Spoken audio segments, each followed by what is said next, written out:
Jakarta, jam 1:12 dini hari.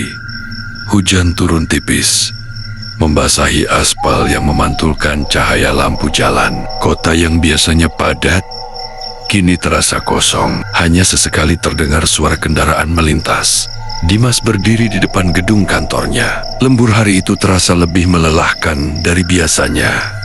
Kantor sudah sepi, satpam bahkan sudah tertidur di kursinya. Ia membuka aplikasi ojek online.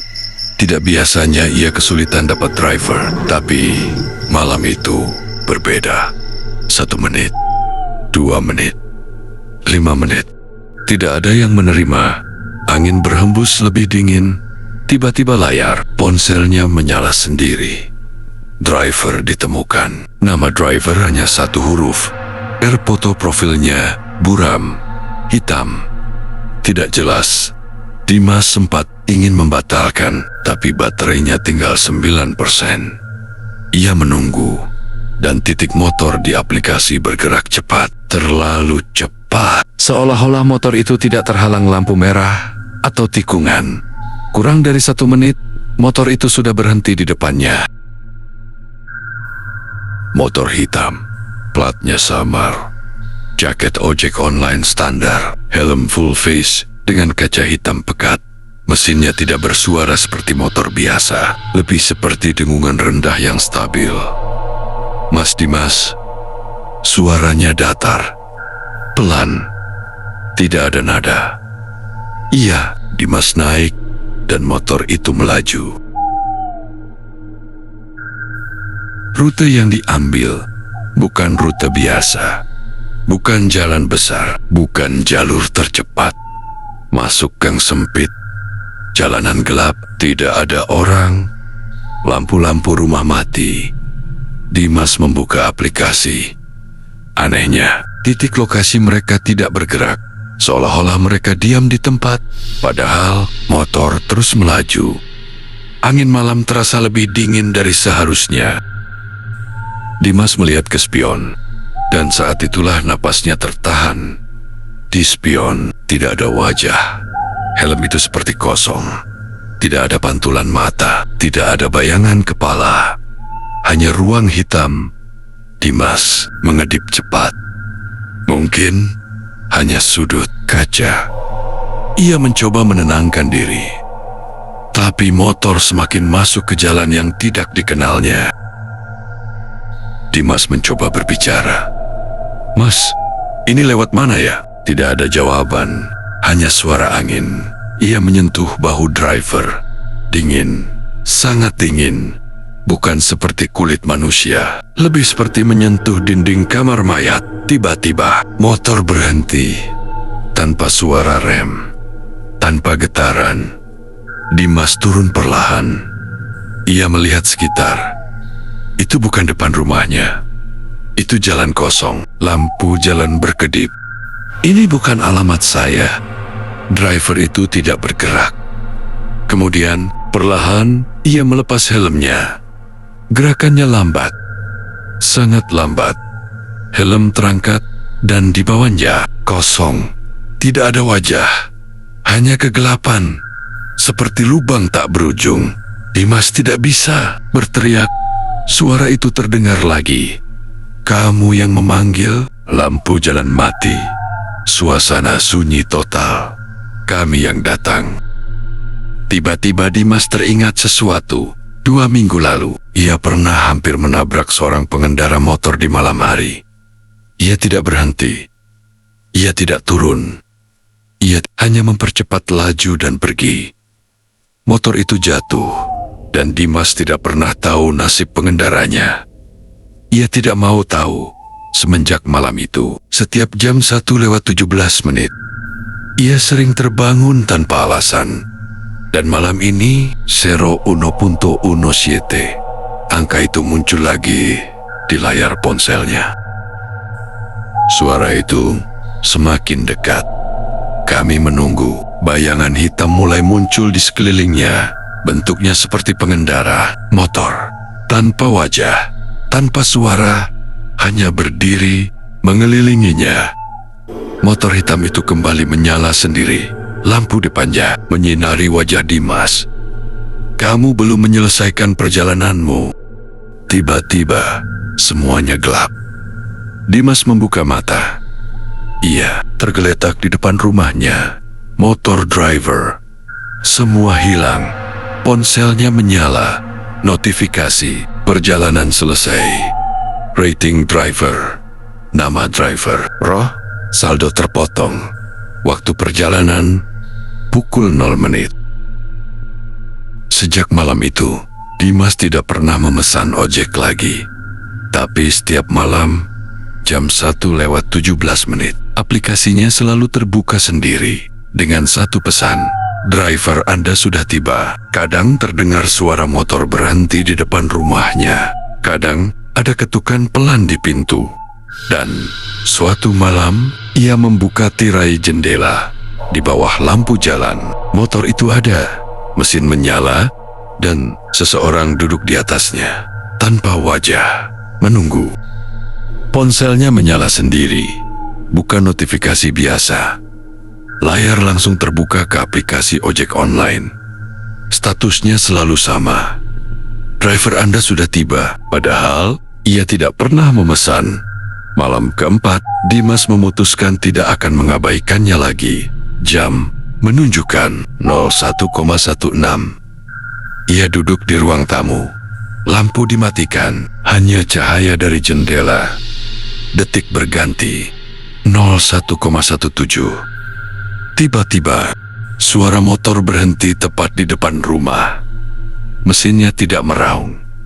Hanya dengungan rendah, seperti napas panjang. Ponselnya menyala. Mohon segera keluar. Driver menunggu. Tangan Dimas gemetar. Ia mendekat ke jendela dan membuka tirai sedikit. Di bawah lampu jalan, motor hitam itu ada, dan sosok itu duduk diam, menatap ke arah rumahnya tanpa wajah. Kali ini, Dimas tidak menutup tirai. Ia justru membuka pintu. Langkahnya berat, udara luar terasa jauh lebih dingin. Ia mendekat perlahan. "Siapa kamu?" Suaranya hampir tak terdengar. Sosok itu tidak menjawab. Hanya mengangkat tangan, menunjuk ke jok belakang. Isyarat untuk naik. "Kenapa aku?" Pelan, terdengar suara dari ruang kosong di balik helm itu. "Karena kamu belum menyelesaikan perjalanan." Tanpa sadar, Dimas naik. Motor melaju. Kali ini lebih cepat dari sebelumnya. Jalanan kota berubah. Gedung-gedung terlihat asing. Lampu-lampu redup. Beberapa kendaraan melintas, tapi pengendaranya juga tanpa wajah. Semua kosong, semua hampa. Dimas sadar, ini bukan Jakarta. Ini tempat lain. Ini di mana? Tanyanya pelan.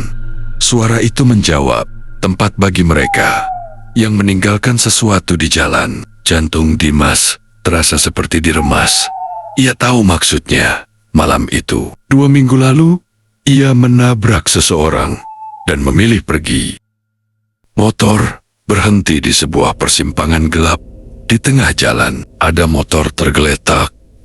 Lampunya berkedip, persis seperti malam itu. Dan di dekatnya, seorang pria berdiri, tubuhnya utuh, tapi wajahnya kosong. Dimas mundur perlahan. "Itu bukan aku. Aku tidak sengaja." Suara pengendara tanpa wajah menjawab, "Kamu tidak berhenti. Kamu tidak melihat. Kamu tidak peduli." Udara di sekelilingnya terasa semakin berat. Bajangan lain mulai muncul di tepi jalan. Semua tanpa wajah. Semua menatapnya. "Kamu punya 2 pilihan," suara itu berkata. "Menjadi penumpang atau menjadi pengemudi." Dimas hemetar, maksudnya apa? Penumpang berarti kamu ikut kami. Pengemudi berarti kamu menjemput mereka yang melakukan hal yang sama. Dimas terdiam. Ia sadar, ini bukan kebetulan. Ini penagihan. Setiap orang yang lari dari tanggung jawab akan dipanggil. Motor hitam itu menyala lagi. Helm kosong itu kini menghadapnya. Waktu kamu habis. Dimas menatap jalan, menatap sosok tanpa wajah yang dulu ia tabrak. Air matanya jatuh. Aku salah. Untuk pertama kalinya, ia mengakuinya. Lampu jalan berkedip, suasana menjadi sunyi. Dan tiba-tiba, Dimas berdiri sendirian di depan rumahnya lagi. Motor itu hilang. Hanya ada satu notifikasi di ponselnya. Akun Anda sedang diverifikasi. Sebagai mitra, darahnya terasa dingin. Ia membuka aplikasi. Menu berubah, bukan lagi sebagai penumpang, tapi sebagai driver. Nama akun, Dimas R. Foto profilnya, buram. Seperti siluet seseorang memakai helm hitam. Ponsel seseorang bergetar di sudut kota lain. Seorang pria baru saja pulang mabuk. Ia hampir menabrak pejalan kaki, lalu kabur. Aplikasi ojeknya terbuka. Driver ditemukan. Nama Dimas R. Motor hitam berhenti di depannya. Pengendaranya diam. Helm full face hitam. Pria itu naik. Motor melaju, dan ketika ia melihat ke spion, tidak ada wajah. Dimas tidak pernah benar-benar ingat kapan ia berhenti menjadi manusia sepenuhnya. Sejak malam itu, setiap jam 1:17, tubuhnya bergerak sendiri. Tangannya mengambil helm hitam, kakinya melangkah keluar rumah. Motor hitam sudah terparkir di depan. Mesinnya menyala pelan, dan setiap kali ia bercermin sebelum berangkat, wajahnya terlihat normal. Tapi saat visor helm ditutup, refleksinya menghilang, seolah-olah dunia tidak lagi mengenal wajahnya. Notifikasi masuk, order diterima, lokasi Jalan Layang Kota, waktu 01,17, nama penumpang Ardi.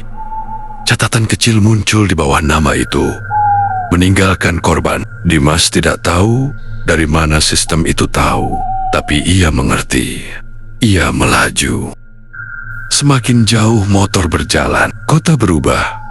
Lampu lalu lintas menyala merah, terus gudang-gedang terlihat retak. Jam digital di papan reklame, semuanya menunjukkan 01,17. Seperti waktu berhenti, Ardi berdiri di bawah jembatan. Wajahnya pucat, tangannya gemetar. Ia baru saja kabur dari kecelakaan tabrak lari. Persis seperti Dimas dulu. Motor berhenti di depannya. "Mas Ardi?" Suara Dimas terdengar, tapi terasa bukan miliknya. Ardi naik tanpa banyak bicara.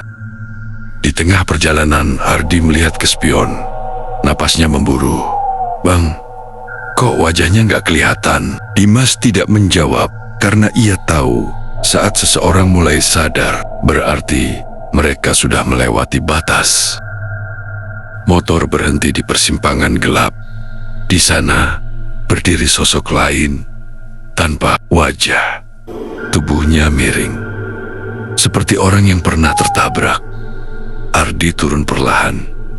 "Aku nggak sengaja." Kalimat yang sama, selalu sama. Sosok tanpa wajah itu mendekat, udara membeku, dan suara dari segala arah terdengar. Perjalanan belum selesai. Dimas akhirnya mengerti. Dunia ini bukan neraka, bukan pula alam arwah. Ini adalah ruang penyeimbang, tempat bagi mereka yang kabur dari tanggung jawab, mengabaikan nyawa orang lain, memilih lari daripada menghadapi kesalahan. Setiap malam, pengemudi tanpa wajah menjemput calon pengganti, karena tidak semua mau mengaku, dan tidak semua diberi kesempatan kembali. Ardi berteriak. Bayangan hitam muncul di sekelilingnya. Jalanan retak seperti kaca. Lampu pecah satu persatu. Motor Dimas mulai bergetar. Sistem memilih. Tiba-tiba muncul dua kata di visor helm Dimas. Gantikan atau Kembalikan. Untuk pertama kalinya, Dimas punya pilihan lagi. Jika ia memilih gantikan, Ardi akan menjadi pengemudi baru. Jika ia memilih kembalikan, Ardi akan hidup dan Dimas tetap terjebak. Dimas teringat malam kecelakaan itu. Ia tidak pernah meminta maaf, tidak pernah menyerahkan diri. Ia hanya hidup seperti biasa. Dan mungkin inilah hukumannya. Dengan tangan gemetar, ia memilih kembalikan. Dunia langsung retak, semua cahaya padam, suara motor memekakan telinga, dan sunyi. Dimas terbangun di kamar rumahnya. Jam menunjukkan 07.43 pagi. Cahaya matahari masuk melalui jendela. Semua terasa normal. Ia berlari ke cermin. Wajahnya ada utuh. Ia langsung mengambil ponsel, aplikasi ojek online. Hilangkan, tidak ada riwayat driver. Tidak ada nama roh. Tidak ada Dimas R. Seolah-olah semua itu tidak pernah terjadi. Di media sosial muncul berita. Pria selamat setelah hampir menabrak pejalan kaki. Mengaku sempat kehilangan kendali dan berhenti tepat waktu. Nama pria itu, Ardi. Ia berhenti. Ia tidak kabur. Malam berikutnya, sudut kota lain. Seorang pengemudi motor kabur setelah menabrak seseorang. Ponselnya bergetar. Driver ditemukan. Nama motor hitam berhenti di depannya. Pengendaranya diam tanpa wajah. Karena dunia tanpa wajah tidak pernah benar-benar kosong. Ia hanya menunggu